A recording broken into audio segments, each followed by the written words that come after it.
طه ما أنزلنا عليك القرآن لتشقى إلا تذكرة لمن يخشى تنزيلا ممن خلق الأرض والسماوات العلى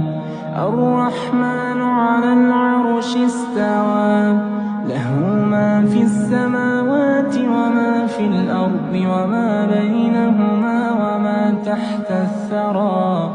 وإن تجهر بالقول فإنه يعلم السر وأخفى